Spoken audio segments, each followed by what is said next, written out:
There we are on Restream. And oops, I'm not in the control booth. But I'm going to assume we are live here.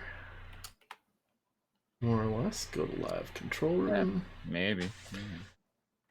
Well, if I don't do all this fun stuff at the beginning and I do it out of order, it tweaks me. It vexes me.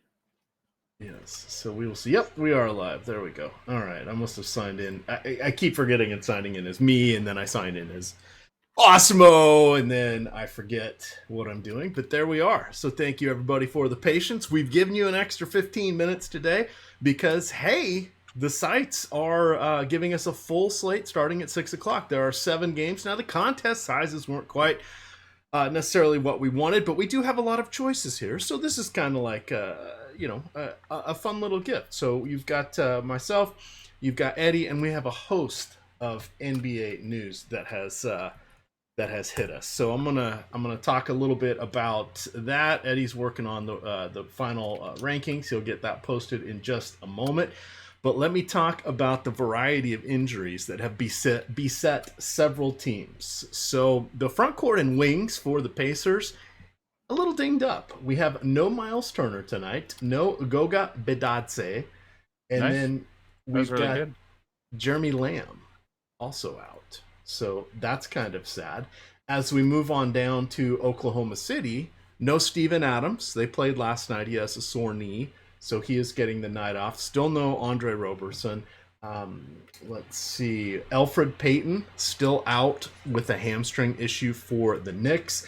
Dennis Smith Jr., they have him listed as questionable. I didn't see anything yet on that. I believe his sister had passed away maybe a week ago. I thought it was stepmother, but it was definitely a close family member. I could be getting that wrong, but I had him not on the injury report, which means particularly nothing. But let me make sure there isn't a newer injury report. All right, Ben Simmons probably going to miss a couple more games, including tonight with his sprained shoulder. Yeah, so, he's not listed on the injury report. Now, normally you would see like a available type designation, and I don't think it's terribly relevant unless you were getting into some Frankie, which I guess isn't completely nuts, but he is not on the most recent injury report, which came out at 1:30 by the NBA. So, all right, Mitch Robinson still in the concussion protocol. Was seen at practice wearing sunglasses. That's not good. If you got to wear sunglasses indoors. We've got questionable for Portland. Their big Skal Labissiere sprained his ankle, and then Hassan Whiteside is dealing with a sprained midfoot. Rodney Hood, back spasms, because it's always something with Rodney Hood. Let's see. And Rondo still out for the Lakers. I think that hits it. Oh, wait.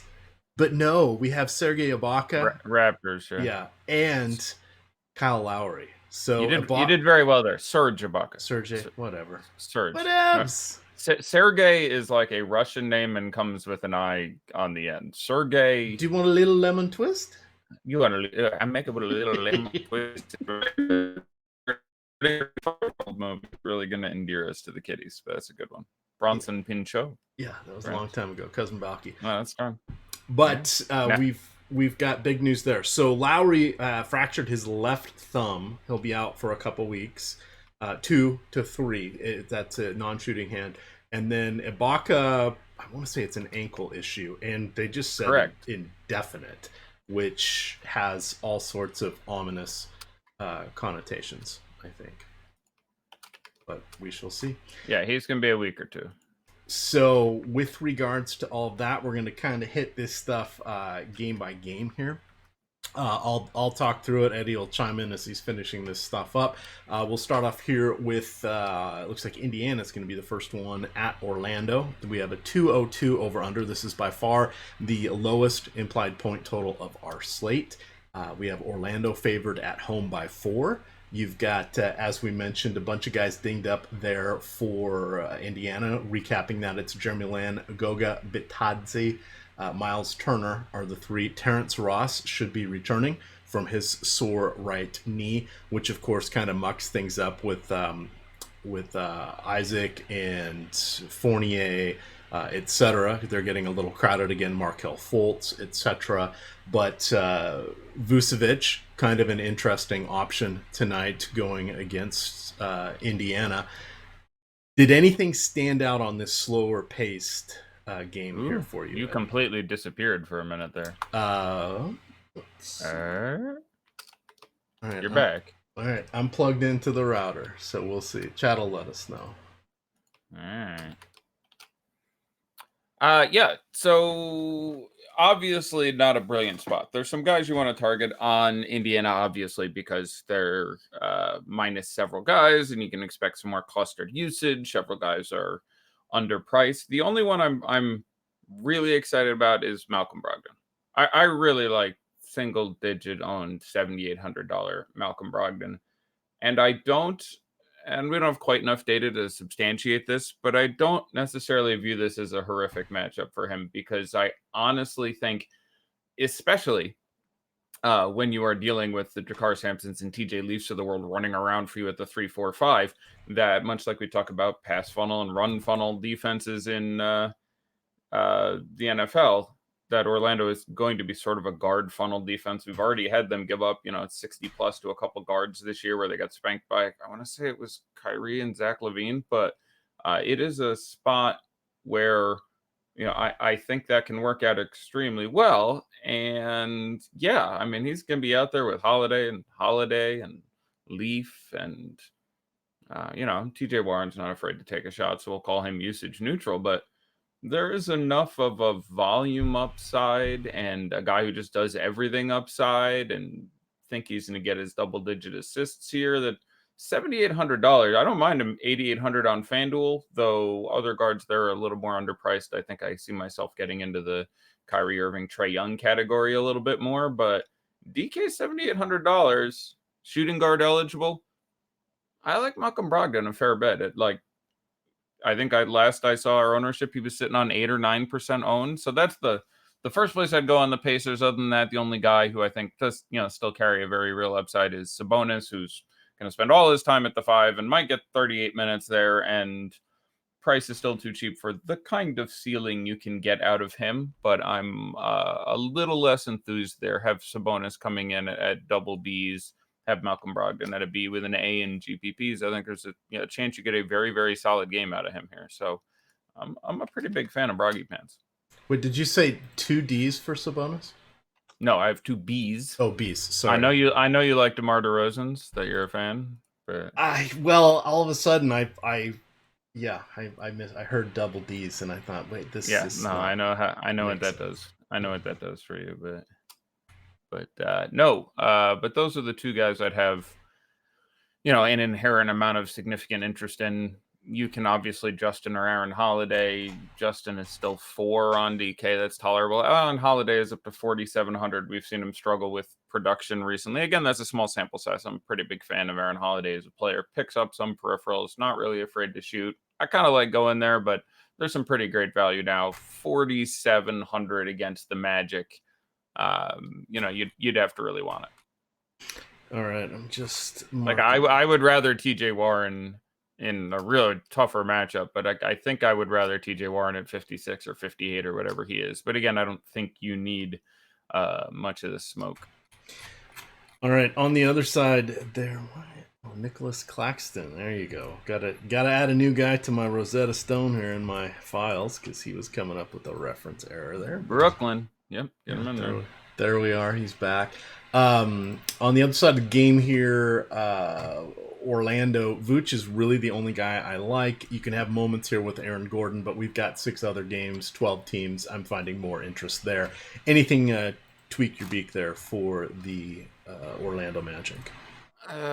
Evan Fournier is 4,500 on FanDuel. He still probably doesn't make a cash lineup because of the existence of Norman Powell over there and CJ McCollum, who's too cheap for a very good matchup, and a couple of other guys. So I still don't think I'd get a lot of exposure, but that price is noticeable. Whereas if he can, he's been tending to give you 25 a lot of nights. You would have liked to see Terrence Ross out if you were going to fire that bullet, but again, I guess that's the first guy I'm name and price. That both sites have boosted the number pretty significantly on John Isaac.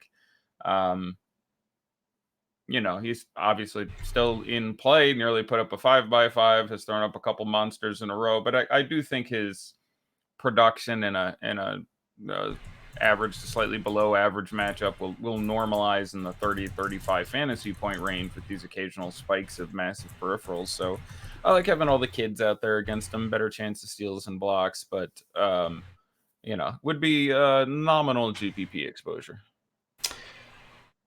All right, on to our next game. A little bit more of excitement on these as we come heading around. We have Charlotte at Philadelphia. This is 3-4 for Charlotte. This is 4-6. We've got Philadelphia. No Ben Simmons.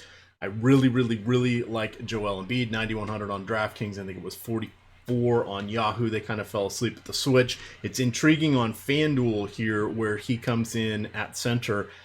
We've got a couple pivots tonight, so it's not necessarily huge opportunity cost. And I say that because you're looking at a dinged up Whiteside and potentially Vucevic if you want to go there. Otherwise, I didn't see any really screaming values there. I just point that out because I wrote him up as the cash primetime player today.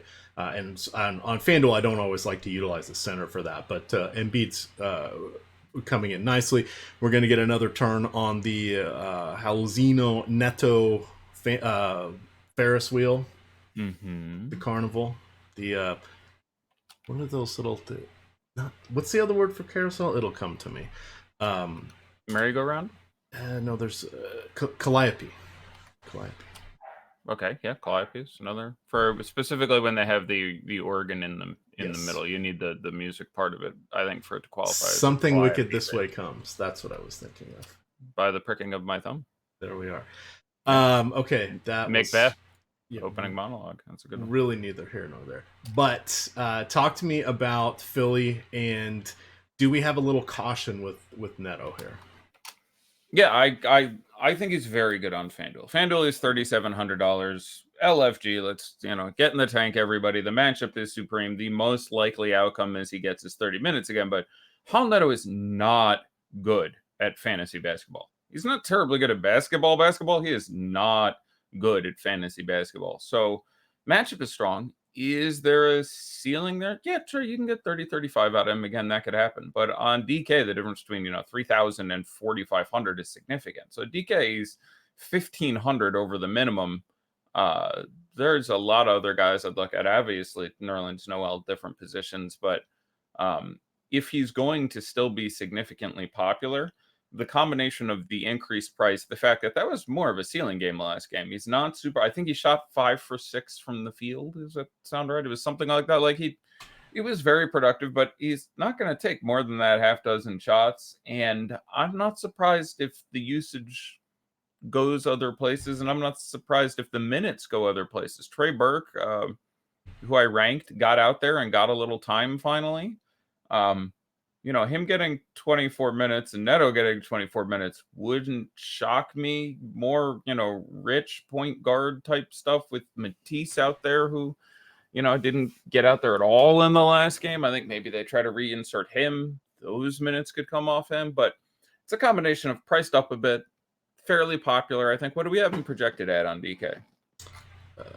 Sorry, I just said that open. He was in the upper 30s on DK, and last I looked in, he was 50 on FanDuel. FanDuel, fine. He's cheap. He's a very safe play. He's good cash play. He's 200 over the floor. Feel free to get away, by the way, because Raul Neto, 24 minutes, 11 fantasy points, is not out of the realm of possibility. So even on FanDuel, I'm coming in under that 50. But DK, if he's 30-ish, yeah, I'd be very close to a full fade. Neto's down to 16. Okay, our last one on DraftKings, and he's some common sense. Like he's just behind Norman Powell and Nerlens Noel. Immediately come to mind as better guys who are actually both less than him, who I'd have projected for more and feel much safer in the minutes. So, I would.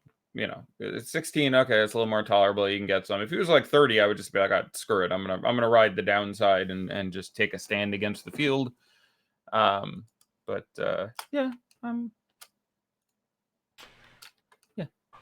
That's oops, sorry. Here's a good question coming in from the premium Slack. Would you go with Neto or Burks on FanDuel specifically for tournaments? I think we mean Burke. I'm sorry, Burke. Right, Burke's not playing today. Although if Alec Burks is playing, that guy look good. Let's get him in there. He's had some moments. Suddenly he can rebound now too. It totally depends what you're doing. I would say Howell Neto is going to outscore Trey Burke 75-80% of the time here. It's a big number, but assuming they're priced similarly, which I would expect, assuming they're both point guards, which I don't recall having looked at Trey Burke on FanDuel today. I'm fine going to Trey Burke. You're making a nice stand, but again, 50% of the field is 50% of the field, and there's obviously some direct leverage there. So Howell Neto, not always the healthiest guy in the world, rolls an ankle, plays 11 minutes, scores 4 fantasy points, and you have Trey Burke who plays 30. There's obviously immediately an upside there. So in one lineup, I'd probably be more inclined to play Trey Burke, but it depends how, creative you think you're getting other places and how safe you feel like being. But I certainly would have no objection to getting to him. All right. Back to our game at hand. We've got the Charlotte side of things here. Again, they're just not equipped to go against Joel Embiid. It's going to be They are not an unmitigated disaster, I think. But let me look and see who I got here popping for me on Charlotte. Oops, that is. Oh, my VLOOKUPs are all jacked. Damn it. We've got a mess here, so let me go fix that. But I've got alternate sites up here. Apologies for the delay. So looking at Rogier, yes, Scary Terry there is sort of interesting 59. a little bit at 5,900. Yeah. On DK, you've got Devontae Graham, who is just getting it done with the second unit and off the bench. Josh Richardson still with Simmons out. He gets to play a little bit of, I don't want to say point guard. He has more distribution and facilitation role. He handles the ball more. As we cascade away from Embiid, what do you like here against the secondary plays in the non-Neto, non-Embiid category? Yeah, it ends up being site dependent, but in general, I have Horford and Tobias Harris very close. I really like having them if you're not going to have Joel Embiid. I have Joel Embiid as my second highest scorer today. In a world with, Lillard and LeBron and Anthony Davis. And I have Giannis Embiid as my 1-2. So $9,100 on DraftKings is absurd by any projection for me. I have him just a hair under 60 fantasy points. Just to be clear, I would get all up in that, and for that reason be slightly less inclined. But there is, deciding who is going to guard him tonight for this team. We're like, we can roll out some Marvin, and maybe Cody is going to gussy it up, and or PJ Washington against just there's nobody there. He should, even in the scale of current DK prices, to me should cost like 10-4, 10-5 today. 9,100 is an absurdity. You take Ben Simmons out plus the matchup. I will have all of that I could get. They're asking if you've hit submit on the rankings. They're not seeing them, by the way. Really? Yeah. Okay, let me recheck. Yes, I have hit submit. And if you're not seeing them, then something's wrong. All right. While you're looking at that, I'm going to throw it out there. We got 10 spots left here we'll get to it, but I want to get this thing filled up. The Fred Van Vliet Fan Club, or as I like to call it, the Fred Van Elite Fan Club. I am the only one required to play him, but it looks like there'll be quite a few people joining me today. It is 75 people. It's on DK here. It's got to fill to run. It's $1. Top 15 are paid out per normal DK rules, but if you win and you're sporting an Awesemo avatar, you will get 1 free month of all access Awesemo premium content. So I think this is number 8 or 9. We've had 6 people win with the Awesemo avatar, so shout out to you guys. But nice. we've got them all hooked up, Eddie. So that's been a lot of fun getting some new people here into Slack, and it's been a good time. So I encourage everybody to jump on in there. What'll happen is Freddie's price is probably going to start to go up, and then he may not be as good of a deal. And then especially when Ibaka and Lowry are back, and then I still have to play him. Yeah, so, you're gonna be screwed in about 3 weeks. Yes, about 3 weeks. You're gonna be like, okay, time for some more $8,200 number 4 in usage on the offense. Yeah, let's go. Well, yeah, it's gonna be. Yes. Well, number 3. You'll hold on to number 3. So I never get to really reap the rewards in this one, but it's fun, and you can laugh at me on Twitter. I love it as a format. I love our little community. Not so little actually, but I love our community, and I really enjoy the groups of people doing stuff. Like I was always a big fan of drafts and season-long DFS content and things like that, because DFS can be a bit of a grind. So having some community, it's not unlike having a guild and an MMO or a clan and a first-person shooter. Shout out to the guys who've been talking about shooters with me in chat over the last day. I'm gonna host a. That's good. I'm gonna host some crap. Let's try that again. I'm gonna host some crap, but also I'm gonna host some cross-platforming Modern Warfare. I gotta get a channel going. I think we have a video game channel. I'm gonna get in there and host some games for the squad. Go out there and ground war some people. So. But I love that contest that you do, and I like that you have a restriction benign, and it's $1. So yeah, you should, if you're playing on DraftKings, you should find your way into that. That's very good times. All right, we'll drop it in there one more time. In this game, anything else with that Charlotte side with Graham or sorry, no, the thing. I have resubmitted the ranking. Someone confirmed EMAC when you get a second that they are up and in. With Graham, God damn. I have resubmitted them. Still an hour out, so hopefully not too much of a problem, but I apologize. But yeah, I hit them for the first time about Q2, before we started the show anyway. Which is later. They're up there now for those people that are wondering where the rankings are. So we're good. I'm gonna take a look at them and make sure that they're not slotted off a spot or something, but we should be good. All right. Yeah, Al Horford and AA, Davis and AA.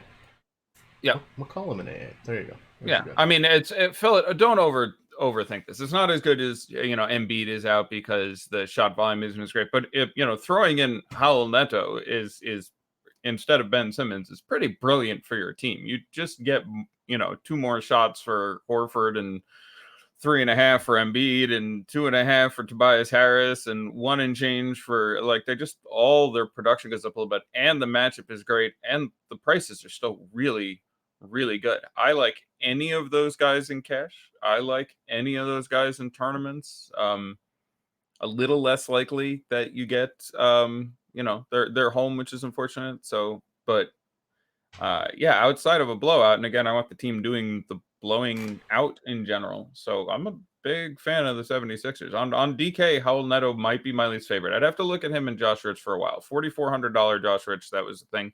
$5,500, still great. I think he got a BA. I think he didn't get the A in cash. He was close, but there's just other plays at price and position I slightly prefer. But when you talk about guys like you talked about Vooch, I can't give Vooch an A in cash because Embiid costs $600 more and Nerlens Noel costs $4,500 less, and in cash, those guys should probably be in your lineup. To me, yeah, I can't not have center utility Embiid Noel on DraftKings in cash. I just can't do it. So any other center really has to be a B in cash because they're just a significant mistake by any points per dollar metric of it to me. Tournaments, by all means, get away from these guys who are popular. Embiid can be fragile. Noel has hit his upside several times recently, but is not, guaranteed to get home. There was a game last year against the Bucks. Someone could look me up and check me on this, but I recall Adams getting the start and Noel getting a little backup time, but they played a pile of time of, I want to say Markieff Morris played 20-odd minutes of center in that game against the Bucks because Donovan went out there and did super, super small stuff against that team. So, there's ways Noel cannot get there. I don't think that's likely, and that was an artifact of a couple other things going on in that game. But for any cashy sense, those are your centers and your utility. I think it's too cute to do just about anything else. All right, on to the next one here, Milwaukee and OKC. This one's going to be sort of intriguing, Eddie, because no Steven Adams. Yeah. Really. So I had kind of thrown out there, not jokingly, but just want to comment on Mike Muscala. Is it viable or not? Nerlens only played 7 minutes last night. Sure. I didn't dig in to see if there were any issues or why, but we have seen him. Good. He had 3 fouls in 7 minutes. I'll help. Okay. I believe. I'm fairly sure he had 3 fouls in his 7 minutes. I went, well, that's enough of that crap. So, but where would you rank Nerlens on gifts that we've received so far today? I mean, could. I like it a lot. It does. It is a matchup that carries some uncertainty for a couple reasons. Dealing with Milwaukee is always a bit of a thing. Teams have to. So there's a few teams that you have to make adjustments for. It's just largely because of Giannis, but like when you're playing against the Lakers, you kind of have to do things differently because you just have LeBron and Anthony Davis and dumb things happen. It's like, all right, I don't know how we're going to deal with dumb things. So I'm a fan of no. FanDuel, you can play him with power forward. That's very good. DK, 4K, that's extremely good. I think the most likely scenario in the 60-70% range is that he plays somewhere approaching 30 minutes and is an extremely good value at that price. If you want to get away from it, it is one of the matchups in which I feel his playing time. And again, I'm going to look up that box score when I get a second because I have a vague memory of the game, but not a specific flow. Unless someone else has They're gotten to it. saying your mic's a little low. Hi there. Yes. Okay, I will attempt to increase my volume. So I can see getting away from Nerlens. He's an extremely good gift, but there are times when I'm like, oh, he's out. Nerlens, slam it. Yeah, Muscala is a possibility. Small ball centers are a possibility. Catching, Gallinari center minutes here would not shock me. I don't think it's likely. Again, I think the most likely scenario is Nerlens Noel goes out there and puts his thing down. But it's more getawayable for me than Embiid, actually. And I understand why after some recent performances, people are like, holy crap, Nerlens not. But foul trouble can happen. Going super small can happen.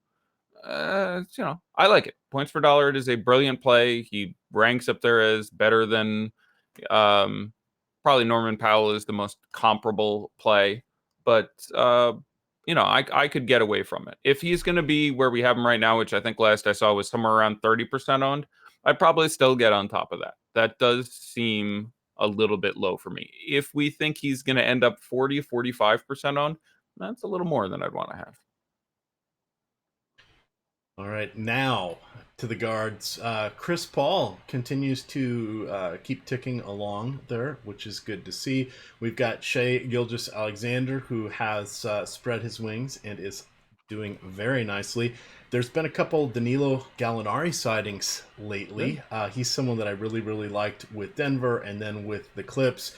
He had been quite disappointing for about a 6 or 7 game stretch, not managing to top 30 fantasy points since opening night. He got 42 games ago against San Antonio, and he was over 30 last night. He's still playing consistent minutes. He's getting, a few less shots, but, he's still a good shooter. He's picking up a few boards here and there. So I kind of like him. The price is mediocre on this one, and then that's it. That's all I got here for the Thunder side. Do you want to expand on any of them? Yeah, I mean, back end of a back-to-back is very relevant. That's one of the reasons I like Nerlens a little more is, again, 7 minutes last night lends you to think that he may trend up a little bit. Coach already came out and said we're not resting anyone. So, he had a good game out of CP3 last night. He's become respectable. We still haven't seen ceiling, and it's not what I consider a great matchup. It's pretty average, honestly, for him. 31 minutes last night. I doubt we see more. I have some concern. My favorite would probably end up being Shai Gilgeous-Alexander, but again, 37 minutes last night for him. Now, you can go all night, but none of these guys musts, but they're all priced pretty well. We've seen the ceiling for Gallinari. I think his time is actually, for positional reasons, a little more safe than the other guys. I'd rather go there on FanDuel, small forward in a very similar price, so proportionally much better priced. But those are the guys you keep in play. And even, Schroeder, 5,300, I think. It's not crazy. One of those guards is going to have a pretty good game, but none of them are priced so brilliantly that I think they're priorities. But I think sprinkling them into tournaments is interesting. I'd probably rank my level of interest. It's changed a couple times during the day, but probably SGA, then Schroeder, then Paul at their DraftKings prices. But yeah, I mean, they're there. They're just all priced sort of in an uncomfortable region where I get up to Brogdon for out a lot. Not that much more than SGA. That's $800. And then there's just some monster guards once you get into that 9K range. So, yeah, I'm enthused, and I'm a little worried about minutes, but they come down to ownership plays like a lot of other things. And I presume outside of Nerlens Noel, we don't have anyone on Oklahoma City, probably even much cracking double digits. I think we have Schroeder highest, We have Schroeder highest. Sure. All right.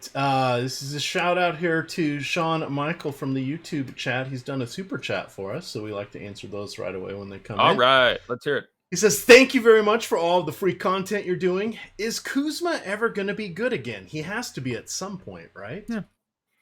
Well, okay. So that's a fine question. He has to be fantasy good again. There is a extensive argument between like how good is Kyle Kuzma actually. He's got some real defensive issues. And he's coming back into a team with LeBron and Anthony Davis and eventually Rondo, which isn't necessarily going to work out that great. And so, yes, he's going to at some point certainly start playing closer to 30 minutes than, 19, 20, 22, 24. And, there will be days he will smash the crap out of a price tag that has fallen to basically 4K. I don't think I'm there yet. He's not out of play today. I ranked him, and again, among other things, my rankings are a list of players I would have one share of if I made a lot of GPP lineups. Kyle Kuzma's on that list. Not crazy to think that works out for him, but island game for the Lakers, unlike the Raptors. Not someone I have as a high priority, and they have obviously a superfluity of bigs and forwards on this team where you're dealing with LeBron and Bow and Howard and JaVale McGee, and there's just a lot of guys out there to take those minutes. So I don't think he randomly busts 30 minutes or so tonight. I'm not sure he gets back there all year, though he'll at least get towards the high 20s. But I like him fine as an offensive player. He's an exciting player to watch. For DFS tonight, pretty far down the list. All right. Also a pretty poor matchup. Like he's going to spend most of his time running into the likes of OG Anunoby and Pascal Siakam and Marc Gasol, and none of those are particularly great things. Yeah, that's key. So I just dropped the free article or the free item in chat today. It is the NBA Data Central. So you can check that one out. It is actually a fun one. Now it's the consolidated information for a lot of our different data. It's just for DraftKings and FanDuel, but it has the player, the position, the opponent, their salary, their fantasy points, their value.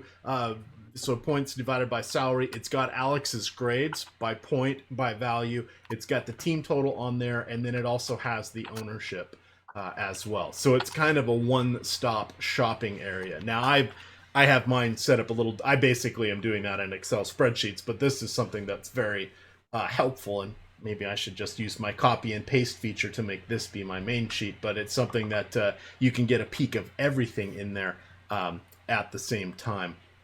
Let's see.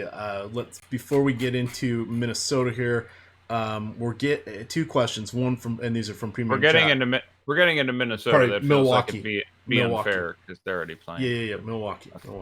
DeJuan Hernandez keeps popping in Lazarus Taylor's projections. How are you feeling about that? I would be. Just want to make sure I understand. That's the guy on the Raptors. I think I have him at 8 minutes in my rotation. Like, he should get some time now. Guys are out. Let's. I don't. Like, he literally has not played this year. Am I correct? I don't think he. I'm trying to. I want to make sure I'm getting this right because I did a rotation and I think I had him debuting this year for the first time. Yeah, he is not. Second round pick this year from University of Miami. He's playing up at the 905. That's nuts to me. I don't expect to see him. I mean, I don't know if you've noticed Toronto's rotations this year. They're pretty tight on the minutes for starters. Like, those guys are running out there and getting a ton of time. And then after that, the guy that they're throwing all those minutes to is Chris Boucher. So DeJuan Hernandez, I had possibly, and if things go squirrely tonight, getting a shift. But yeah, I can't tell if it's a joke. But no, Powell, fine. Anunoby, fine. Van Vliet, fine. Siakam, fine. Marc Gasol, fine. Chris Boucher, fine. Yeah, like, I know they're missing a lot of guys, and again, I remember looking at his name today and making sure I got it right because there's been a lot of also ran bigs on Toronto over the last couple of years. But yes, I don't think DeJuan Hernandez makes any sense at all. So no, I'm not doing it. But definitely tag me later if DeJuan Hernandez plays 15 minutes and gets 44 fantasy points or something. All right. For Don't Embiid My Status, can you please rank Horford, Randall, and Jabari Parker on FanDuel? One of our FanDuel questions. Yeah, I'll put Jabari Parker on top there. He's just too cheap on FanDuel. And you're dealing with, obviously, John Collins is suspended. Also, more importantly, though, Vince Carter misses today for personal reasons. So just, they don't have any power forwards left. Like, you can play Bruno Fernando at the 4, and I think they might for a little bit. You can play DeAndre Hunter at the 4. That might happen for a little bit, but, Jabari Parker is, I think we could normally count on John Collins getting 30, 31 minutes. I think he gets, 34 minutes tonight or 30. So, like that matchup a fair bit too. So I will go Jabari Parker there over the others. All right, and then one more super chat.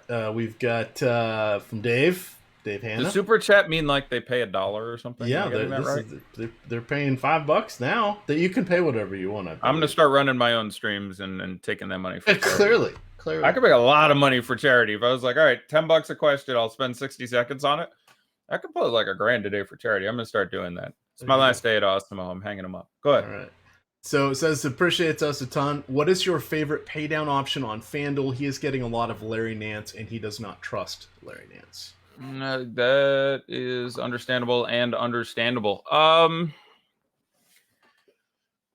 Well, Norman Powell and Howell Neto are both very good pay downs. They're both going to be very popular. You get Powell at shooting guard, which is fine. There's a couple appealing options at shooting guard today. It's a thin position, but the guys at the top project really nicely, McCollum and so on and so forth. Powell played like 16 minutes in the second half with everyone out. And I have him for 32 minutes tonight. It's really hard to get away from him. So those are some of the chalky names I would look at. Obviously, Nerlens Noel. It's 49. It's not a super pay down option. I've listed some of the ways I think that could go a little squirrely, but again, I still think the most likely concern is that he is a strong play at that price. Some of the guys on Portland are going to be interesting. Obviously, you want pieces of any team that's going to get to play against the Atlanta defense. Again, this is FanDuel is a little more sticky.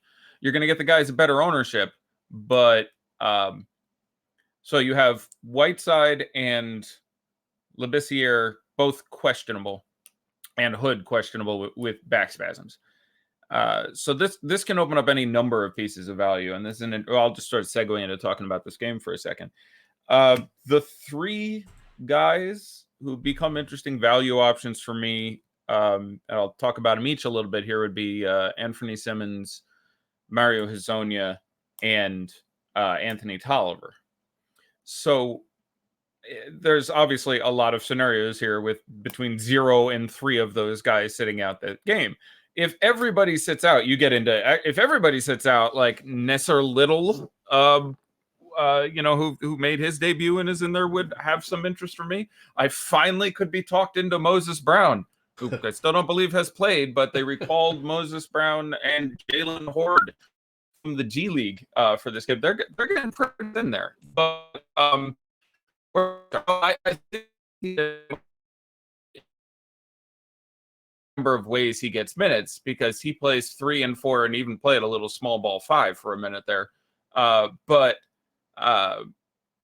with Scal potentially, if you lose Scal and Whiteside, you'll have Anthony Tolliver center and play 30 odd minutes center, and you now have Hezonja has to pick up a pile of minutes at the 4.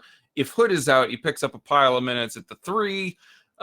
There's just any number of ways this work out. He's going to play 20, 21 minutes anyway, under almost any circumstances, and 30, whatever are not impossible. He's small forward on FanDuel. We're always excited about getting that. He's 4,300, I believe is the number, which at 20 minutes against Atlanta isn't grotesque for me.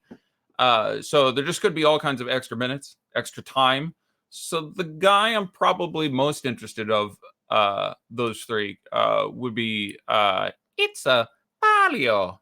I could see getting some Hazonia in there. So all right, another super chat here. Same team. Thoughts on Anthony Simmons? This is from Anthony Davis, not that Anthony Davis. I would. First of all, I don't think he's allowed to play DFS. Much like me, Caesar's wife must be pure. I do not think that Anthony Davis himself is allowed to play DFS. I believe they did put that restriction in place. I need to double check his prices because I did not recall them. He was 41 on the Deke and on the Duel of the Fans, 3,700. I mean, that is a brilliant GPP pivot off Howell Neto. I feel like there's another one too. I'm going to check. But he's dollar per dollar, the same price as Howell Neto.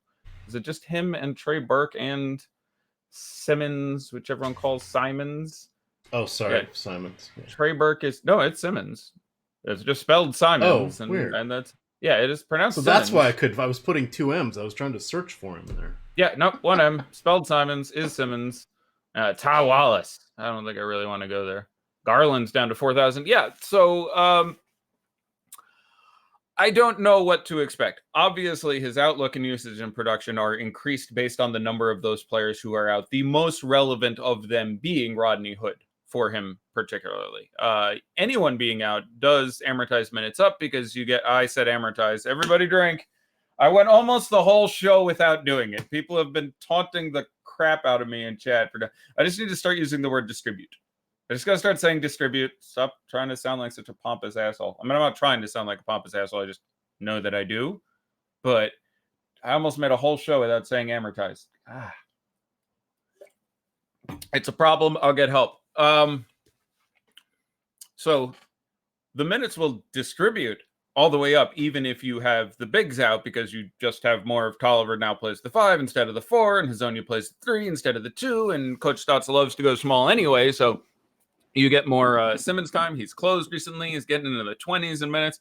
I'm excited about it, and a matchup with the Hawks really waxes my eyebrows. But not the safest thing in the world, but I'm a fan of him in GBP. It's obviously going to be ownership relevant. I have a feeling, without looking, he's going to be somewhere in like the low double, high single digit range.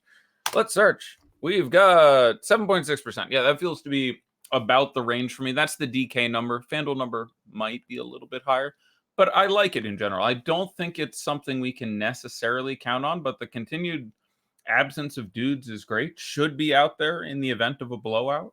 So yeah, I'm a fan. I mean, he's obviously had a couple. If you've watched recently, you've seen he look good. Like he's looked really good. So yeah, I'm at what I expect the ownership to be. I am pro Simmons. Would you play Neto and Simmons together? Sure. Now, your lineup's going to get a little wonky, but it'll be unique not having a pay up point guard. I like the pay up, like Kyrie Irving. And then maybe I should take a break and just go through like some more notes and favorite plays on the slate because we're a little behind. But Kyrie Irving, at the beginning of the year, I said, look, I think he may average 50 fantasy points a game through the end of November. Where I just expected him to start hot and until injury, and maybe it goes longer. Now he's at 55 right now. He is not messing around. I remember opening night, he was whatever, $8,000, high sevens or something. I'm like, he's going to destroy that price nearly every night. And he's destroyed that price nearly every night. This matchup is obviously an incredible one. I have no... And so he's now, relative to the other... Like, you have to play studs on DK right now. It's a 2-minute conversation I'll take 10 seconds on, but they're forcing you to do it. They really are. There just are not nights that guys who cost $9,000 and $10,000 don't put up 7x. You can't get away from that. So the entire discussion of balanced versus studs and scrubs, it's studs.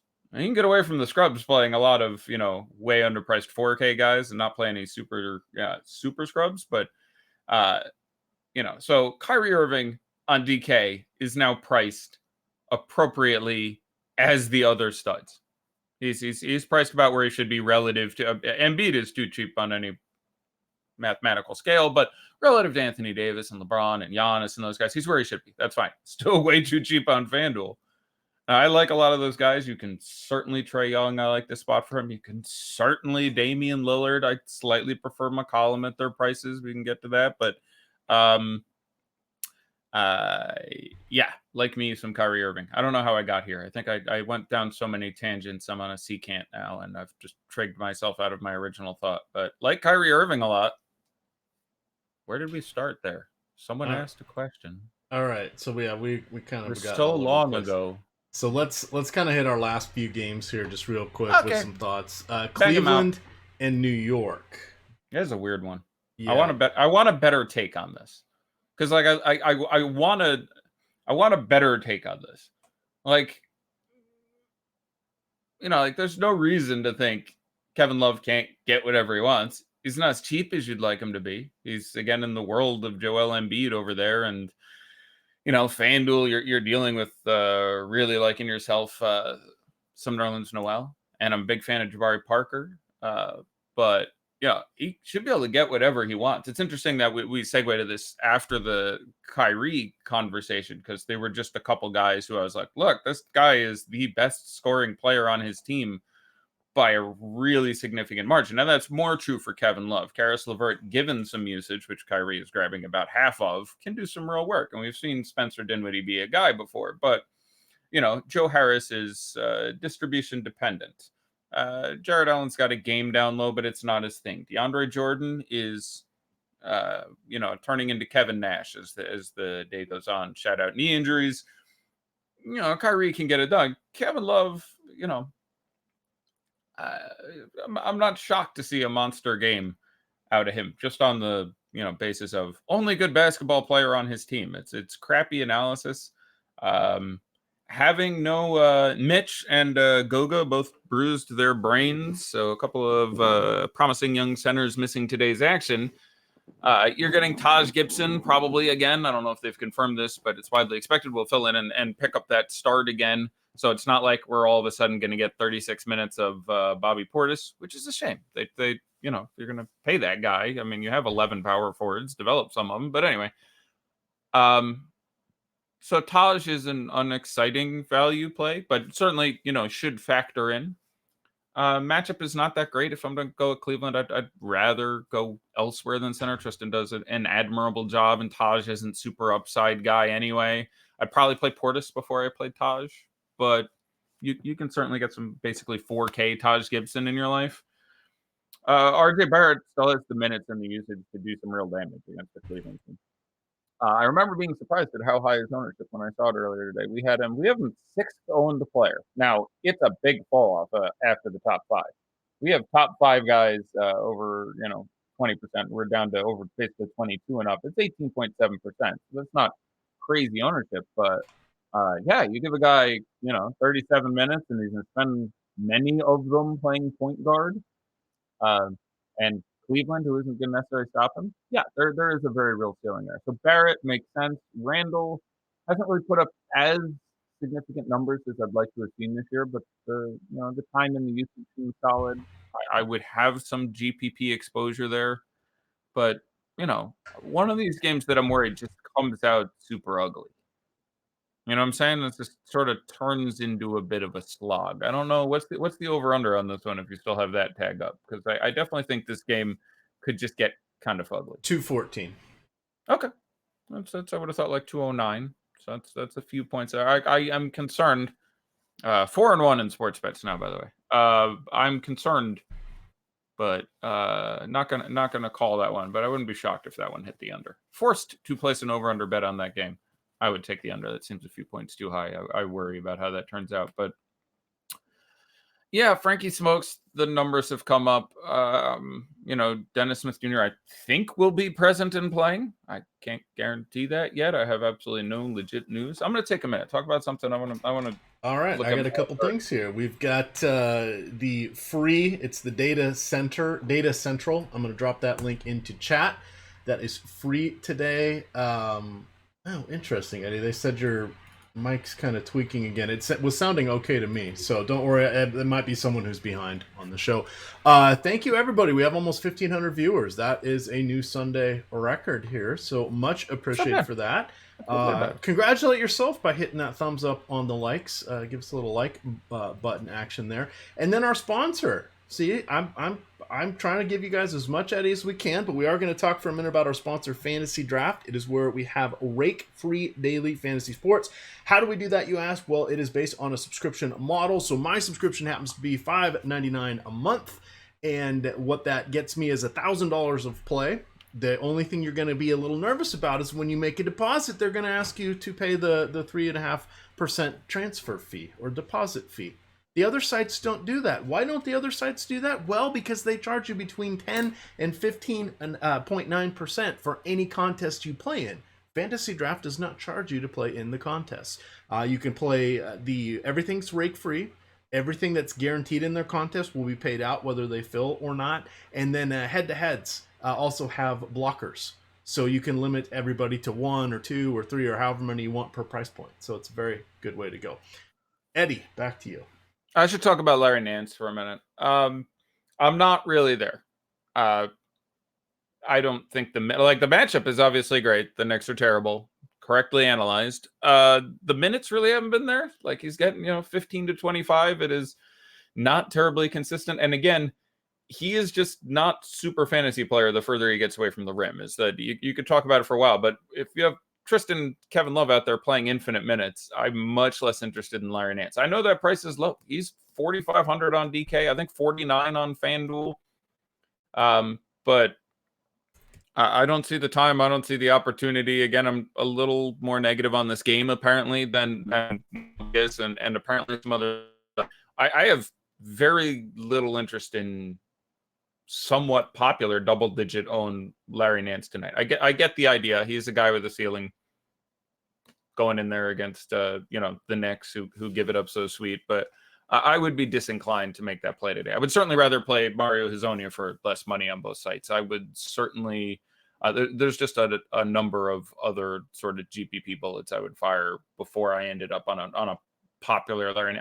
Has Larry Nance had like 30 fantasy points this year? Has that occurred? I don't know that he has. If it was, I think it was I want to double check. So I haven't spent much time on Nance because it just inherently felt bad. So I didn't dig very deep. But I don't know if he's had 30 minutes or 30 fantasy points this year. Yes, he had 30 fantasy points on DraftKings, but he squeaked over. He had exactly 30 on the opener against Orlando. That's a tough matchup. Nice job in 27 minutes. 2 games later, he had 33.5 against Milwaukee. Again, not the world's best matchup. But his last 4 games, the minutes are 26, 27, 15, and 21. The highest fantasy points in those 4 games is 22. Again, I don't want a pure game log watch here, but yeah, you put him, out there at the 3 for most, if not all of his time. It really limits his ability to do a whole hell of a lot. And again, his shots per game this year, reading from earliest to most recent, 11, 7, 9, 9, 7, 7, 6, 2. Is not super involved there. So being away from the basket, less peripherals. Could he get 40 tonight? Yes, obviously that's possible. If he was 3% owned, I'd be like, yeah, that's a pretty interesting play. 14 or whatever he was last time I looked is just well too high for me. So, and I suspect that does continue to come down as more stuff has opened up as the day goes on. But yeah, I would much rather Norman Powell. And again, I'm a fan of getting away from ownership, but we have Norman Powell at 25 and Larry Nance at 15 or whatever. That's not even close for me. I have Norman Powell for 11 more minutes and 7 more fantasy points or something. Like that's I will swallow a little bit of chalk and play Norm. Portis or Parker? I'm assuming that's Jabari. Yeah, Jabari. Sorry, Jabari and Bobby. I really like Jabari in this spot just because I mean minutes projection. I have Bobby at 24, Jabari at 34. I really can't get away from that. So I got to go with Jabari almost every time. You will get Bobby Portis at nominal ownership. I'm guessing we haven't projected it. I'll guess 6%. See what we get. And it's going to be a little site dependent, like 2%. Yeah, exactly. So I think Portis is in play, but I'm going to land on Jabari between those two guys most of the time. All right. Let me see here. Let's hit the next one. Brooklyn and Phoenix. How would you feel about Booker versus Oladipo, and thoughts on Phoenix? Oladipo? What's going on with you? I'm sorry, Brogdon. Good God. The masked singer? He's not out there. Jesus. He's Yeah, Booker versus Brogdon. That's very interesting. A little closer. He was a pacer. Yeah. You said Booker versus, so I assumed you meant someone on Brooklyn. So I was like, how the hell did you get to Oladipo? You were thinking Brogdon, same price as a play. Got it. Okay, got it. I was just wondering where Oladipo came from. I'm like, that's a complete abstraction. You might as well have said, what do you think about Booker versus Joe Prisbilla? And I would have been like, where did that name come from? Vanilla Gorilla. That's one of my favorite NBA nicknames. It's Joe Prisbilla, the Vanilla Gorilla, is quality. I need a jersey. Leave it at that. I really like those guys. $7,900 Devin Booker does feel very good. I don't know if I ended up on BA or AA for the rankings, but yes, against the Nets, Devin Booker can savage the living crap out of a $7,900 price tag. I know you pay for that highly technical analysis. I can throw a lot of numbers at you if you want, but yeah, fastest game of the night, I assume. I actually don't think I got into the other numbers. Yeah, I don't know what to tell you. Dude has put up 70 real in a game. He's a little bit of all right. The matchup is just fine. We have, in general, on the year, dealt with a slightly less impressive consistency, just because the point guard play has improved a lot. Having Ricky Rubio in town, his assists, I'm sure, have decreased.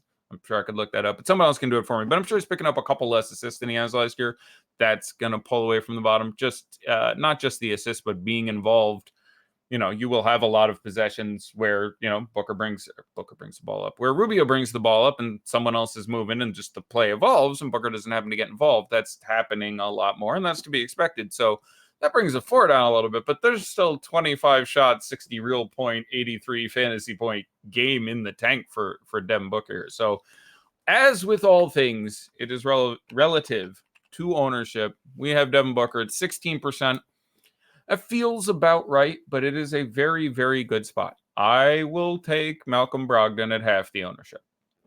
I see no reason I can't get 60 out of Malcolm Brogdon tonight. Though with him, I'm talking about fantasy points, not real points. I suppose the ceiling is a little more capped. I mean, we really haven't seen Brogdon's full ceiling in this role, and there's still no Miles Turner, and more importantly, no Jeremy Lamb. And you are gonna catch some. He had 19 shots in a game once. We caught a little 50 burger there. First 5 games this season were pretty spicy, whereas his lowest score was 46 in the first 5 games of the season. So yeah, the matchup is bad, but I'm continuing to ride my somewhat narrative of forced guard activity against this Orlando team. So I will take Brogdon there over Booker, but I'm not going to object to anyone playing any. If someone said I'm playing 100% Devin Booker, he's playing the Nets, I'd be like, your logic is sound. I would have no significant objection to that course of action. There is a massive upside there. I think the more likely. Go ahead. 17 minutes, three games. Then finishing this one up in two more. But so Jared Allen, we're getting some questions on, and Rubio was the other one we were getting questions on. He kind of hit a little bit on Rubio there. Yeah, DeAndre Jordan is in, so the whole Jared Allen thing is, I think, largely diffused. The price has come up. It's a perfectly reasonable matchup, and I'm a big Jared Allen fan. But $6,100 Jared Allen with DeAndre back in, I think is generally too much. I would consider reducing his ranking of CB at this point. I would rather play Baines at a very similar price across the ball. No one cared who he was until he put on the mask. I'd probably run Baines out there before I went there.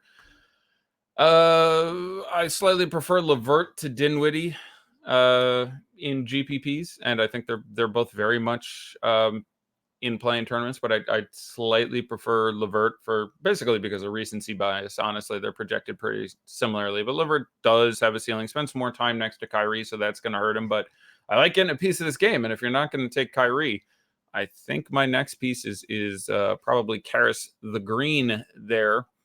That's really it for Brooklyn. Really nice slate. I don't think you need to go too deep into this stuff. Yeah, Rubio, the price has come up now. He's 71, I think, is the number on DK. Very tolerable.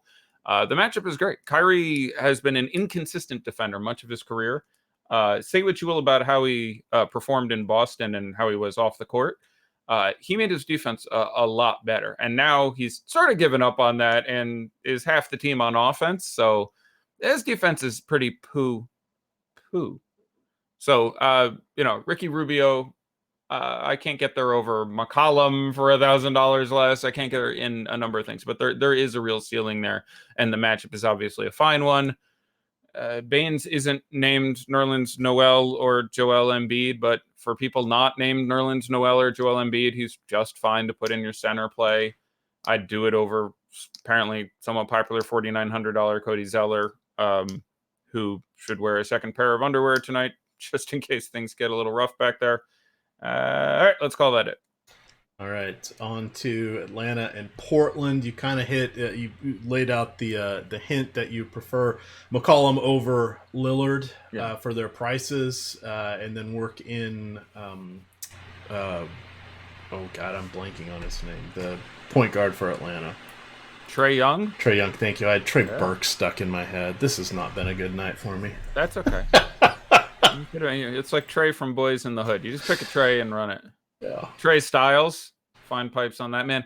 I really like all these guys. I think this game could very possibly get a little bit out of control. Let's see. We got a Sixers starting lineup. It's what we expected. We got a Pacers starting lineup. It's what we expected. We got a Hornets starting lineup. It is what we expected. So no news there. I like McCollum more at his price tag than Lillard. Yes, someone pointed out to me today he has been much better against the Hawks. And if you're looking to spend money on CJ McCollum, I think he's exceeded. I think he's got 130 and 4 games over 40 in his last 5 against the Hawks. Like, it's a really good spot.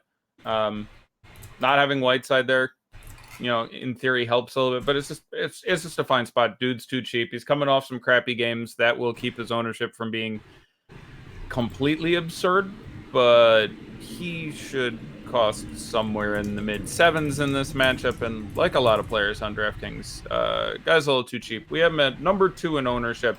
I'm a fan. He's even better priced on FanDuel. I'm a fan. There's a lot of places you can go at shooting guard, but at their prices, especially Powell and McCollum, seems to be where you want to start your action from the back section. Damian Lillard, I really like quite a bit. It ends up being site dependent, but Lillard, Young, and Kyrie all project to be very strong plays for me on this slate in this environment. Trying to think how to further differentiate. It really comes down to a very similar points projection for him. Obviously, Kyrie I like most on FanDuel, whereas I mentioned his price has not increased by as much as it should, but I want exposure to all these guys, and in the lineups where I have, say, Kyrie or Trae Young, I'm a fan of taking CJ McCollum for some additional leverage over these guys. It is worth pointing out that, Lillard has not been good against the Hawks. Someone has said, I pulled this down before. Someone asked, Damian Lillard, last 4 games against the Hawks. Here you go. 37, 44, 33, and 53 fantasy points. That's a little bit underwhelming. That's not that great. Over the same period of time, this being the last 3 seasons, Lillard only played 4 games. McCollum played 5, 43, 43, 30, 42, and 61. I sold that other one short. And Lillard did play in the 61. I'm almost positive. I think he actually missed the 30. I'm pretty sure. I'm going to double check. No one cares. I'm checking anyway. Yes, the one of those games that Lillard did not play. McCollum had his worst game. I don't know. Different coach than 3 of those 5 games, blah, blah, blah. But they both have really, really nasty ceilings. So I suspect I would end up, I don't know how I'd manage it, but I'd want to be over the field on all 3 of those stud point guards and Joel Embiid. Let's look at their ownership and see if that changes my impression. We just got an ownership update. Let me hit this here refresh button, or I could just tap F5. Internet tips. Okay, let's see. Embiid, 38%. Did I do that? I'm just kidding. He was going to be 37.5% till I offered to have his baby. McCollum, 31. Feels good. Powell, 30. Noel went down a little bit. Did I do that? I might have done a little bit of that. These aren't actual numbers. These are our guesses, so I seriously doubt we're factoring what I say into our ownership projection. So ignore all that. Chris Boucher, up to 23%. I like him a lot. He's no Dewan Hernandez, but I like him a lot. I'm looking for the stud point guards. They'll show up in a second. Booker, 19. Let me just look at expensive guards. Trae Young, 17. Damian Lillard, 12. Kyrie Irving, 11. Yeah. Yeah, none of those feel completely unreasonable. I could go to a stronger take here. I could go to rankings and put in the prices, and I'd get slightly different rankings on different sites by some decimal difference of 1.38 fantasy points per minute versus 1.36. But that'd be lip service and kind of bullshit. So I will just go with, yes, I really like all those guys. Yes, Lillard is in an amazing spot. Yes, I'm a big fan of playing McCollum. Yes, you can play them next to each other. I would obviously rather not, because they don't really positively correlate. They have positive correlation, and that game scores 300 points, but they also have more negative correlation, which is one of them scores and the other doesn't. Again, I like the value here, especially on DraftKings. Yeah, leave yourself some Tolliver, Hazonia, Simmons room. On FanDuel, especially Hazonia and Simmons, I think are absolutely fine plays right now at what's going to be nominal ownership because of uncertain roles, and they carry massive upsides and what's a really strong matchup. Karis LeVert or Josh Richardson? If I have no other 76ers, you can talk me into Josh Richardson. But I'm going to play most frequently Karis LeVert there. All right. Unless I have Kyrie and then just Josh Richardson, if that made any sense for you. Let's hit that last game. We got 8 minutes. People want the take. Can you play LeBron and AD? Do you think this is going to be a blowout? Fred VanVleet, Powell, Boucher, or Boucher, whatever he's going by, Bobby Boucher. Bobby Boucher. High quality age 2-0. Yep. What? Take it away. Yeah, we shouldn't have. See, this is why I wanted to get into this at like 5:20. You can't leave a game this important until this late. That's my fault, nobody else's. Yeah, Chris Boucher, I have. There's a chance he plays like 10, 12 minutes. They can really lean on the starters, but there's any number of. All you need is Marc Gasol getting some foul trouble, and you can have Chris Boucher absolutely explode. He is a phenomenal fantasy basketball player. Phenomenal. At 3,200, I like him quite a bit. I'm not surprised his ownership came up that much. That makes a lot of sense. The rest of this team, you can play Marc Gasol. I do not think this is the game nor the spot in which he puts his foot down offensively, which is usually where you need a ceiling. Sure, in the Memphis days, you'd pick up the 50s. Even a couple times in Toronto, he'd have a big game, but you needed guys out, and we have guys out, so you have that going for you. But you still wanted some sort of good matchup. There's just a superfluity of excellent defenders on this team. The LA defensive rating, which is best or second best in the NBA, depending on exactly which one you're looking at, is legitimate. They are a squad full of above average to world class defenders. So yeah, they're going to do some very real damage. So the matchup is not great. That being said, you are looking at VanVleet and Siakam just focusing all the usage on this team, and you're looking at a very cheap Norman Powell. I do think in general they will all go slightly over-owned because of how difficult the matchup is, and the unsung thing that I have not heard enough about, that they are on the front end of a back-to-back. They play again tomorrow. Crap, I can't remember where. But no Ibaka, no Lowry, no Pat McCall, which is very relevant for the rotations too. You are looking at monster minutes and usage monster minutes for everyone top to bottom on a team. We have Fred VanVleet, who I think still leads the NBA in minutes played. Is a reasonable fantasy simulacrum for Kyle Lowry, who started the season at the price Fred VanVleet is currently at, and then went up $1,500 because that role is just too good.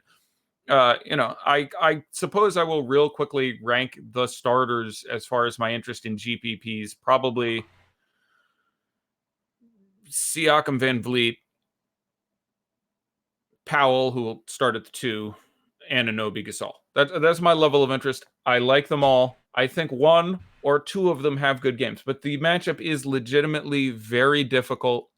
I think you can very possibly get, and again, it's worth pointing out the value is pretty good on DK. The studs are priced using stud for Fred VanVleet somewhat liberally. The studs are priced much better on FanDuel. They're like dollar for dollar the same price, and you get Fred at shooting guard, where he's a very interesting, and he's going to be somewhat chalky himself, but a viable CJ McCollum pivot. And Pascal Siakam, I think, is still a small forward, which is busted, and is priced a hell of a lot better. But yeah, I like the guys on that team. Can you play LeBron and Anthony Davis? Sure. You just click on both their names in your lineup, then you don't have a lot of money left, but you fill around them. Should you? Not in one lineup for me. There are just some cheaper monsters tonight. There's Embiid, there's Booker, there's Brogdon, there's just other guys. Can those guys both get to the 62 that would make that a good decision? Sure, that'll happen some 1, 2, 3% of games, but the Raptors defense is still extremely legitimate. I'm a fan of one of them. By all means, have one of them. They're both ranked double A's. I would slightly prefer in this matchup LeBron, but $9,900 Anthony Davis is preposterous. It's still Anthony Davis. The floor games are 40. The ceiling games are 90. So and there's nothing else I really want to talk about on Lakers. You can GPP Kuzma at 4,300. I'm not a huge fan. You can GPP Dwight Howard. I'm not a huge fan. JaVale McGee is coming off back-to-back games of 15 minutes and 30 fantasy points, basically. That's obviously a thing that can happen, but no other points of major focus. All right. Good God. We've got 5 minutes left. Let's see here. On Yahoo, assuming everyone plays, so they're all like probably $10. Simmons, Hazonia, or Skal Labissiere. Assuming they play, it's Skal. Assuming Whiteside is out and he plays and starts, because there's late swap on Yahoo, I think. It's Skal. That's really also dependent. I'm sorry, you'd have to tell me who is in and out because it really changes. It's frequently under those situations, it's going to be Skal. If Hood is out and one or more of the two bigs, then it's Mario. Otherwise, it's Simmons, I think. So it's really going to depend on what's going on. All right. Will Frank play any center? I'm assuming that's Comiskey. Yeah, he plays all the center. I think he plays. I will double check, but I'm pretty sure. How do you like him on? He's another DK value. Are you okay with playing him in cash on DK? I'd have to look at other options at the price, which I can't offhand. That's fine. Like I don't want to throw a super amount of time on it. No, we've got 2.5 minutes. So he'd have to be like 3,500 for me to think that's a good idea. If he's $4,000 or more, that would 39. For some reason you can't get to Noel Powell, whatever, and you have exactly $3,900 and you land on Frank. But I think Frank is purely an Aaron Baines backup. I'm gonna look at their last game. Yeah, he's literally an Aaron Baines backup at this point. So yeah, he plays the minutes Aaron Baines does not. So don't play him with Baines, but he will play only center, I believe. 42% DeAndre Bembry. I don't mind it. He went back to being wicked cheap. And he can just spike random 30s and 40s. I'm fine with that number. Who do you like amongst? Who's your next best power forward on FanDuel after Noel? Jabari Parker. Sorry, let me see here. Any thoughts on Bazemore FanDuel? Playable. Again, another guy. You want guys out, and most importantly for him is Hood. Has not been great recently, but matchup is obviously brilliant. And revenge, I assume is why you're asking because of revenge. So sweet. I'm fine with ending up there. All right. You want guys out. You want mostly Hood out. So again, we don't have that news right now. But if you ran into Bazemore and FanDuel, I'm fine with some GPP exposure. You could bang out the 25 minutes, 32 fantasy points. You could get that. Is there a limit on the number of Toronto guys you would play tonight? Yes. I do think there is diminishing returns. I do think the matchup is legitimately bad. Now, if I don't really, you can ignore Dewan Hernandez and Chris Boucher and Norman Powell for the purposes of this conversation. But of the other guys, yeah, I really don't want more than two under almost any circumstances of the guys who have an actual salary cap. Again, Marc Gasol is pretty cheap, so it would depend on the guys. But yes, there is diminishing returns, and I would not be confident getting just infinite amounts of Toronto guys. All right, 50 seconds left. That is 5-0. Last one, Bazemore or Justin Holiday? I will type the answer in Slack. Bazemore. Matchup is vastly better, and otherwise they project similarly. So yes, I would Bazemore and Holiday less. All right, that is going to do it. Wow, that was a lot of moving parts there. That was fun. It was a good show. So a very rare 7-gamer here on a Sunday. Yeah, nice Sunday. Last night was it last night that was really small? 4 games. Very weird. Yeah, very weird 4-game Saturday. Well, it was the first week they sort of normalized the schedule into having a more even. They went back to their 2015 schedule for the first couple weeks of the year, where it was 11 games on Monday, 4 on Tuesday, 11 games on Wednesday, 5 on Thursday, 10 games on Friday. And so this week was the first week that was a little more reasonable. And apparently that all mathed out to Saturday being crap. All right. So people were asking the Fred Van Elite contest locked, but I'm going to drop it's my pinned tweet. I just dropped the link in chat. That is how you can join the Osmo League on DK. That is where I'm posting this league. You got to be a member of the Osmo League to get it, or you can look for it on my Twitter feed. But it will be there every game that Fred VanVleet is on the slate. Shout out to Fantasy Draft. They rolled out the $300,000 contest yet again, the Hooters main event. Hooters. But they're looking to roll that back one more time. Rake-free daily fantasy sports. No bad ways around that, especially if you're playing the cash games in the 50-50s, which I did this week for NFL. I've got a fair amount of Ezekiel Elliott. He's still coming on the night game. Hey, we'll be here for the night game, NFL Live Before Lock. That is 90 minutes from now. That is at 7:30, and we'll take you up to the 8:20 lock time. That will be myself and Eric V. Check that out. We've had a lot of fun on that, and now he and I are playing a head-to-head series to see how it goes. Surprise, it went well for me last week. That is a surprise. All right. Let's see. I assume a little daddy likes real quick, and then we'll... Oh, yeah, we have 2 games, I think. We have the 76ers game, so that'll be interesting. That'll be the interesting one. So I'm going on over here to the old... 76ers, Charlotte, Pacers, Magic. That's what it is. Okay. Eddie's thinking about what he wants to do. Let's get... Oh, my God. They did have a $200,000 excellent eights tonight.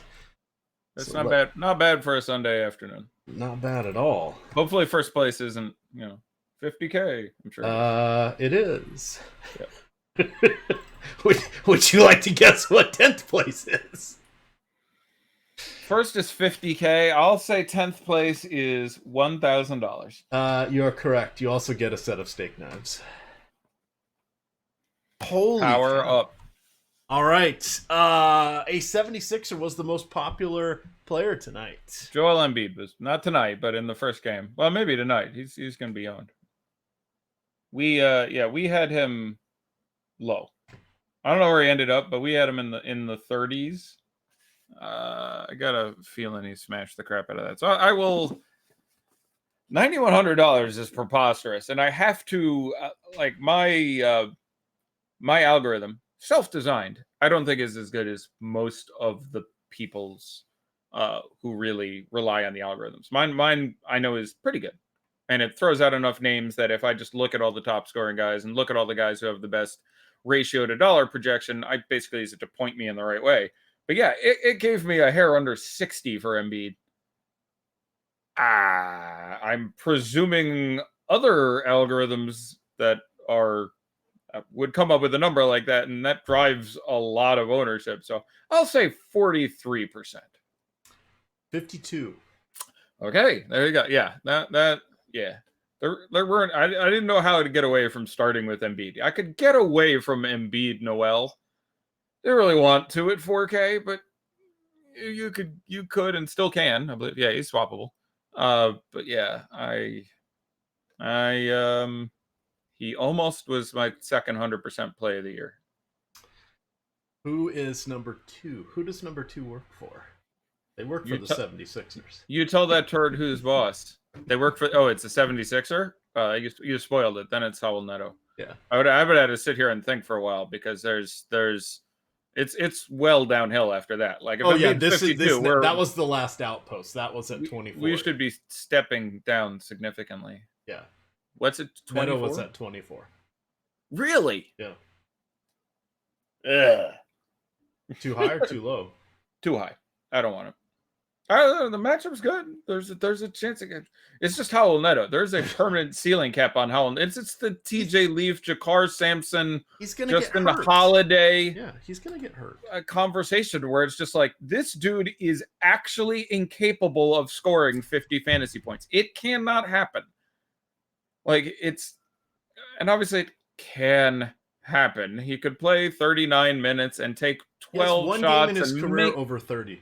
Eddie, one game in his career. Didn't he just get over 30? No, I think it Is was that it? 29.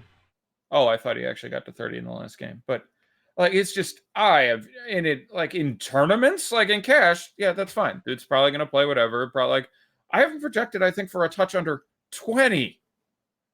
Like in Charlotte. Anyway, he's just in that list of guys where on a bad slate, sure, but this is a pretty juicy 7-gamer. Like I would have come in if I knew he was 24%, I would have had a hot 0. Would you late swap to Herder over Noel, or pardon me, over Norman Powell? Unless I missed some news, Yeah. I'm fine doing that. They moved his minutes cap up to 35, which is relevant, but he got to 30 in the last game. That's pretty exciting for yeah. I think please hammer don't Herder. No, he's still got a reasonable team. His team is Frankie Ntilikina, Graham, Powell, Boucher, Embiid, Young, Morris, Marcus Morris, and CJ. So he's not overloaded on Knicks. No. Or Toronto. So right, but he already has Trae Young. Horder actually has played nominal amounts of point in the last couple games. I would generally not do it because I have Trae Young. If you can turn Trae Young into Kyrie Irving and then still get Herder in there, well, then we're having a party. But those are two guys in one lineup. I would generally not roll both out there. Now, you can. Obviously, they can both get there. I would make sure I have at least CJ McCollum, if not Damian Lillard, and I didn't hear either of their names because now I'm taking 2 Hawks, and I would try to do something with that in a single lineup. All right, one more question here. Schroeder and Oubre or Booker and Boucher for cash? For cash, it's the latter. It's Booker and Bobby Boucher there. There's your other guys aren't super cashy dudes. Right. I don't mind them, but they're not cashy dudes. And then we got half a dozen guys that are in the scrum here. Do you want to mention, or do you want to guess who our next few are? Oh, as far as ownership goes, it's just going to be a mess, and like 10 to 15% of Horford, Tobias Harris, Rozier, Graham. Broggy Pants. We haven't heard. I'm excited to hear where Broggy came in. What's Brogdon? I'm just going to ask. Brogdon is at 10.8. Okay, a little higher than I hoped. I think we had him projected at 9, and I thought that was solid. So a little more than I hoped. But again, dithering over 2% is nothing. That's I suppose one of my sort of stands in the night. I probably had double that. What's Sabonis at? That's another interesting. Sabonis is at 13. That's fine. That's matchup obviously not ideal, but ceiling is there. A bit more of a cashy play for me. What'd you get Vooch at? A lot of people talked about Vooch today. I get just in the world of Embiid that made it really tough, but 3.6. Right. I mean, yeah. And say what you will, but it is a pacer up matchup for him, so I don't mind. I can get to that, but I'm trying to think anything else. Markelle Fultz is going to be a percentage or 2. That's kind of cute around 4K. I still like that. Fultz is 2%. John Isaac, 10ish. Isaac is 5. Okay. Not that many people chased. He's more tolerable on DK. Again, I wasn't a big fan. I think, he's just going to not have 10 stock games, and those are going to be a little worse. But how many people? What Scary Terry priced down $5,900 Terry Rozier? He was actually number 3 at 14. Okay. Yeah, that's all. Again, Tobias. I figure all these guys are 10 or 15. Yep, Tobias was 9.9. Okay, yeah. So okay. Nice. All right, I'm done. I'd stick a fork in me. I'm done. That'll do it. And for those of you that played, let's pick one. Jeremy Lamb. Congratulations. Oh, I'm sorry. Did some people play themselves? Jeremy Lamb. I don't have it. Yeah, sure. Jeremy Lamb would be playing herself. I bet there's Miles Turner. There's lots of self-playing in this game. Ben Simmons, Miles Turner, Jeremy Lamb. No, they did a pretty good job. Okay. Well, Matisse Thybulle got a DNP the other night. Yeah, no, he was. They lost the game because there is a Miles Turner actually. There you go. They lost the game because of misplaying him. There was that one game they lost where they ran Furkan Korkmaz out there, who's a fine fantasy basketball player, but if they give Thybulle that time, they win that game easily, like Furkan got roasted on pick and rolls. Like they lost the game by 5. They should have won by 12 because randomly it was the game they gave Furkan high 20s in minutes or whatever it was, and it was a real issue. Like if he was Matisse in that game, like you don't need Furkan out there to score for you. But anyway. All right. Well, gamers, with that, we're going to get on out of here. 80 minutes. You will get NFL Live before lock. Thank you, Eddie. You can follow Eddie at Fast Eddie Fair. You can follow me at EMAC DFS. And shout out to Fantasy Draft, the sponsor. With that, gamers, good luck.